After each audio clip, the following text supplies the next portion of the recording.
안녕하세요. 템퍼스 이번 주 주간 뉴스 한번 봐보도록 하겠습니다. 우선 주봉부터 보시면 저번 주는 좀 많이 떨어졌었는데 이번 주는 그래도 많이 반등을 해주고 좋은 소식들도 많이 나온 상태에서 마감을 해서 좀 다행으로 생각하고 있습니다. 다음 주도 좀 좋은 양봉으로 마감했으면 하는 바람이 있네요. 100불 좀 트라이 했으면 하는 바람이 있습니다. 우선 첫 번째 뉴스는 AI를 활용해 성장을 견인하는 3대 헬스케어 주식에 템퍼스가 들어가 있어서 한번 가져와 봤는데요.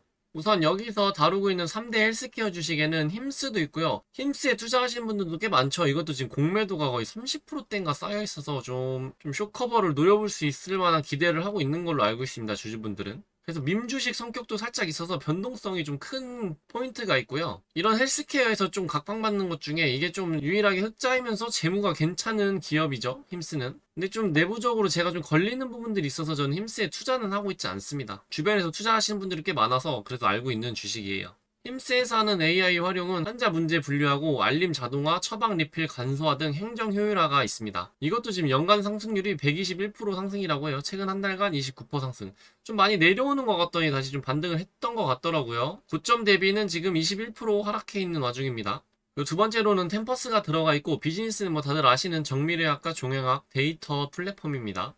AI 활용으로는 유전체 임상 분자 데이터 분석하고 맞춤형 암 치료 계획 지원을 해주고 실시간 임상시험 기회를 탐색해줍니다. 대표적으로는 이거지만 많은 부분에서 지금 AI를 활용하고 있죠. 시장 영향력은 글로벌 탑 20개의 제약사 중에 19곳이 템퍼스 데이터를 지금 사용 중입니다. 최근에 FDA 승인 RNA 기반 XR510K 승인이 있었죠. 주가 동향은 25년 128%, 최근 3개월 17%, 이때보다 좀 더 올랐어요. 이거 아마 좀 하락했을 때 나온 뉴스여가지고 공매도 비율은 25% 이상, 지금 27%입니다. 9.89불 부근에 강한 저항선이라고 했는데 지금은 다시 뚫고 올라가서 91불에 안착해 있죠. 투자 포인트로는 변동성이 크지만 애널리스트들의 목표 주가 상향 강세 의견 유지가 있습니다. 여기서 이제 기업을 좀 자세히 다루는 게 아니라 이렇게 소개해주는 뉴스예요. 그리고 세 번째로는 BSX 글로벌 의료 기기회사고 AI 활용으로는 데이터 처리 진단 자동화로 의료진의 업무 효율 향상을 지원해주고 있다고 합니다. FDA 승인으로는 펄스필드 절제 시스템으로 심장세동 치료하는 것이 있습니다. 시장 규모는 심방세동 환자 약 6천만 명이라고 합니다.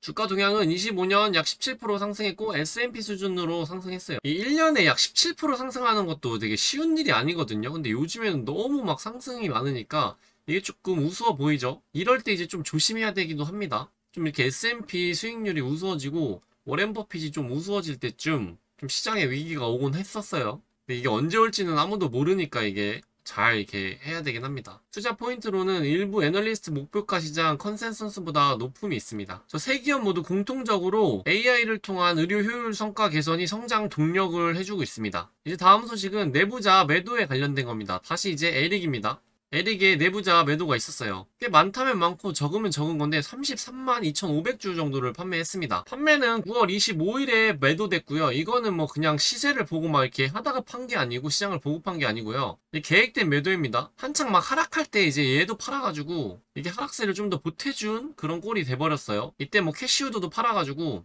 이제 510K 소식 나오면서 고점 뚫고 올라갔다가 이제 급격한 하락이 나올 때 이제 판매가 됐습니다. 이제 판매 가격을 보면 75불, 76불, 77불 다 이제 70불대에 이루어졌습니다. 이것도 이제 갑작스러운 매도가 아니고 이제 계획된 매도기 때문에 뭐 시장에 그렇게 큰 파급은 주지 않았지만 매도세에는 힘을 보태줬던 꼴이 되긴 했어요. 좀 더 하락을 부추겼죠.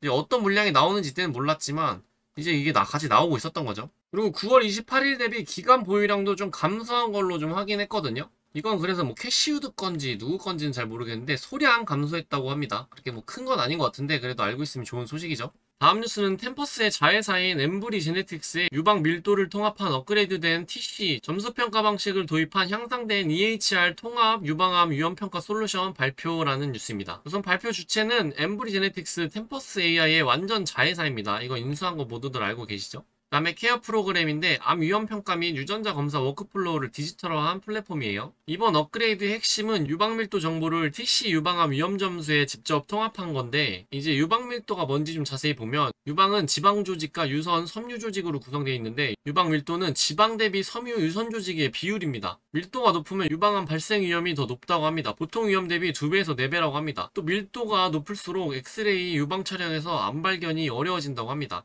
조기 발견에 방해가 된다고 해요. 그래서 유방 밀도 자체가 중요한 독립적 위험 인자예요. 그럼 이제 TC 모델이란 뭐냐면은 전 세계에서 가장 많이 쓰이는 유방암 위험 예측 모델 중 하나입니다. 이제 여기서 고려하는 요인은 나이, 가족력, 유전자 변이, 출산, 호르몬 이력, 개인 병력 등이 있는데 이 데이터를 조합해 향후 10년 평생 유방암 발병 확률을 계산해 줍니다. 미국 영상의학회에서도 고위험군 판별에 권장하는 모델이에요. 그럼 이제 임상적 효과는 단순히 유전자 가족력만 보면 놓치는 환자가 많아요. 유방 밀도까지 반영하면 실제 고위험군을 더 정확하게 찾아낼 수 있다고 합니다. 결과적으로 위험도를 더 잘 측정해서 MRI 매년 권장 같은 맞춤형 검진 계획을 수립해주고, 그렇다 보니까 조기 발견은 올라가고 사망률은 내려간다고 합니다. 정리해보자면은 유방 밀도를 TC 점수에 통합했다는 건 환자 개인의 유방암 위험 평가가 훨씬 현실적 정밀해졌다는 뜻이고, 특히 MRI 같은 추가 검진이 필요한 여성들을 더 정확하게 골라낼 수 있게 된 거라고 합니다. 이거 이제 회사 본질에 되게 플러스 되는 요인이죠. 굉장히 전 좋은 뉴스라고 생각합니다. 저는 이런 뉴스들이 진짜 좋다고 생각해요. 그럼 이제 다시 보면은 EHR 전자건강기록 내에서 자동 계산이 된다고 해요. 임상의가 워크플로우 중단 없이 바로 활용이 가능하다고 해요. 즉 더 정밀하고 개인화된 유방암 위험평가가 가능해졌다고 합니다. 그럼 이게 왜 중요한가를 보면 유방암은 여성에게 가장 흔한 암이라고 해요. 기존 현실에서는 TC 모델 등 위험평가 도구는 있었지만 고위험 여성의 93%가 MRI 검진을 못 받고 있었다고 합니다. 유방 밀도는 강력한 위험인자 평균 위험과 고위험군 분류를 크게 갈라준다고 해요. 이번 통합으로 위험 분류 정확도는 올라가고 조기 발견 기회도 상당히 올라갔다고 합니다. 그럼 임상적 활용 예시를 보자면은 유방 밀도 등급별 TC 점수를 자동 산출해주고, 환자 상담 시 당신의 위험 점수는 20% 이상이니까 매년 MRI를 좀 하는 게 좋겠다고 이런 식으로 권장을 해준다고 합니다. 결과적으로 검진 예방 권고가 환자 맞춤형으로 강화됐다고 볼 수 있어요. 그럼 이제 전문가들의 말을 좀 보자면은 뉴욕 산부인과 종양학에 있는 프레이 교수는 유방 밀도가 포함된 거는 위험평가 효과의 극대화가 이루어졌다는 얘기를 했고, 케어 같은 디지털 도구는 바쁜 현장에서 접근성을 높이고 환자 생명을 구할 수 있는 도구라고 했습니다. 엠브리 CEO는 케어는 단순한 보고 툴이 아니라 임상에게 실행 가능한 인사이트를 제공해주고 환자가 제때 필요한 치료를 받도록 지원해줄 수 있는 프로그램이라고 밝혔어요. 그럼 이제 신뢰성 검증을 보면은 케어는 NCCN 가이드라인 해서 99.5%의 정확도를 달성했고, 이 말은 단순 참고가 아니라 신뢰 가능한 디지털 위험평가 솔루션으로 입지가 강화된 것으로 볼 수 있습니다. 그럼 이제 템퍼스와의 연결 포인트는, 템퍼스는 세계 최대 규모의 의료 데이터와 AI 정밀의학 기업이고, 엠브리 케어 업그레이드는 템퍼스의 전략과 일치합니다. AI 데이터 임상 적용, 환자 맞춤형 치료. 엠브리 인수는 참 여러모로 굉장히 큰 도움이 되고 있습니다. 계속 이런 거 하면서 쓴 돈 때문에 계속 적자를 기록하고 재무가 좋지 않은 건데, 이걸로 인해서 좀 더 복리로 플러스 금방 올라갈 거라고 저는 생각하고 있습니다. 엠브리가 템퍼스에 차지하는 되게 기여도가 큰 것 같아요. 템퍼스가 강조하는 데이터가 쌓일수록 도구가 학습 발전한다는 사례의 한 예시라고 볼 수 있습니다. 이게 이제 복리 효과라고 볼 수 있죠. 복리로 이제 쌓이니까 그럴수록 이제 좀 더 격차가 벌어지고 계속 쌓이고 좋아진다고 볼 수 있습니다. 그게 템퍼스의 참 큰 강점인 것 같아요. 팔란티어도 이제 그런 강점이고, 이런 데이터를 다루는 기업들은 이게 되게 강점이에요. 쌓일수록 이게 좋다는 거죠.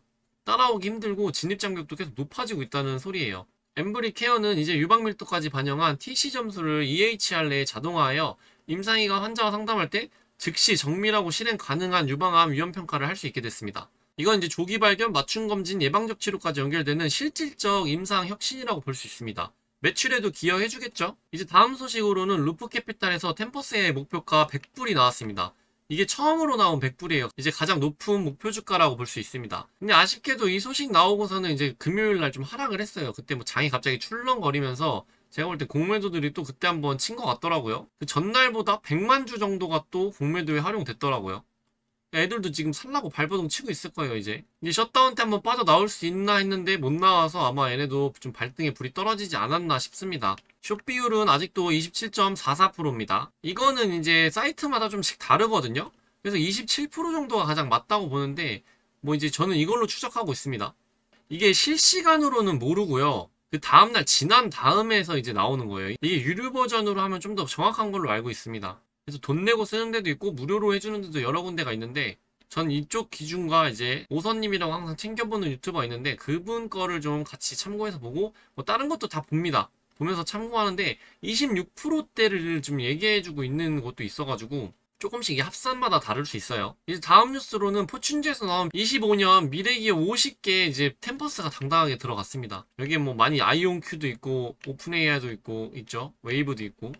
그럼 이제 포춘 퓨처 50가 뭐냐면은 포춘과 BCG에서 매년 공동으로 발표하는 글로벌 성장 잠재력 상위 50대 기업 리스트입니다. 이 순위는 단순한 시가총액이나 매출이 아니라 장기적인 성장 가능성과 혁신 역량을 중심으로 평가한다고 해요. 평가 항목으로는 전략, 기술, 인재, 기업 문화 4대 축을 기반으로 하여 25개 세부 지표를 통해 기업의 활력을 수치한다고 합니다. 공개 기업뿐만 아니라 유니콘 및 비상장 테크 기업도 포함된다고 합니다. 오픈 AI도 들어가 있죠. 그래서 25년 기준으로 분석 대상은 약 2,800개 이상의 상장사와 200여 개의 주요 비상장사였다고 합니다. 과거 데이터 기준으로 퓨처 50에 포함된 기업들은 평균적으로 글로벌 상장지수 대비 약 12%더 높은 수익률을 보여왔다고 합니다. 이 글로벌 상장지수는 S&P를 말하는 거겠죠? 그럼 이제 25년판 주요 특징은 뭐였냐면은 일단 1위로는 스노우플레이크였어요. 25년 리스트에는 AI, 데이터, 헬스케어 중심의 핵심 기업이 대거 포함되어 있었고 생성형 AI와 데이터 기반 의사결정이 핵심 키워드로 떠올랐다고 합니다. 이번 리스트의 핵심 테마는 AI, 양자, 개인 정밀의료로 요약된다고 해요. 즉 인공지능과 데이터 혁신을 통해 인류의 실질적 문제를 해결하는 기업들이 주목받았다고 합니다. 그럼 이제 이미지 속 기업들의 주요 분야만 좀 확인해 보자면은 핀테크, 데이터 분석, AI 데이터 클라우드, 양자 컴퓨터, 데이터 거버넌스, 인공지능, AI 하드웨어, 헬스케어 AI, 자율주행 AI가 있습니다. 많이들 아시는 기업도 이제 템퍼스 아실 거고 웨이브, 오픈 AI, 아이온큐 강력 좀 유명하죠 한국인들이. 뭐 이런 기업이 있고 저희는 템퍼스를 보면 템퍼스는 임상 데이터와 유전체 정보를 AI로 통합 분석하는 의료 AI 선도 주자로 꼽혔습니다. 이 기업들은 모두 AI 중심 산업 전환의 핵심 축으로 평가받았으며 미래 10년 동안 산업을 근본적으로 바꿀 기업들이라는 상징적 의미를 갖는다고 해요. 그럼 이제 여기서 템퍼스 선적 의미를 좀 알아보자면은 템퍼스는 이번 리스트에서 의료 및 생명과학 분야의 대표 주자로 꼽혔다고 합니다. 이는 의료 데이터의 AI 분석 및 정밀의료 혁신 분야에서 글로벌 경쟁력을 인정받았다는 의미입니다. 핵심 평가 포인트는 대규모 임상 데이터 유전체 데이터 통합 플랫폼 구축이고 제약사와의 파트너십 확대, 회의 승인 AI 진단 제품 다수 확보와 환자 맞춤형 치료 추천 AI 솔루션 상용화가 꼽혔습니다. 즉 AI가 의료 패러다임을 바꾸는 시대의 중심 기업으로 인정받았다고 볼 수 있습니다. 이 리스트의 상징적 의미를 보자면은 투자자 관점에서 보면 향후 10년 성장 엔진 기업으로 인정받았다는 뜻이고 기업 브랜드 측면에서는 혁신, AI, 지속 가능 성장의 상징으로 작용합니다. 굉장히 좀 상징적이라고 볼 수 있어요. 여기에 들어갔다는 거는. 따라서 템퍼스 AI의 포춘 퓨처 50 선정은 단순한 언론 보도 이상의 상징적 이벤트로 볼 수 있고 이는 향후 기관 투자자들의 주목, 협력 제약사 확대, 인재 유입 등 여러 긍정적 파급 효과를 기대하게 만들 수 있는 요소라고 볼 수 있습니다. 저희가 이제 노리는 거는 2, 3년 뒤, 4, 5년 뒤 막 이렇게 좀 미래 성장을 함께 먹는 과실인데 거기에 가장 좀 잘 맞는 뉴스였다고 볼 수 있습니다. 이번 주 뉴스는 별거 없는 것 같아도 되게 본질에 좀 플러스 되는 요인들이 많아서 저는 개인적으로 좋았고 제가 생각하는 100불 이상 이제 트라이 할 수 있는 시나리오에 조금 더 근접해서 25년 좀 끝나기 전 산타를 엘릴 때 그 전에 100불 트라이 할 것 같다고 생각하고 있습니다. 이번 주 가져온 소식은 여기까지고요. 영상이 마음에 드셨거나 템퍼스 주주시라면은 구독과 댓글, 좋아요 부탁드리겠습니다. 감사합니다.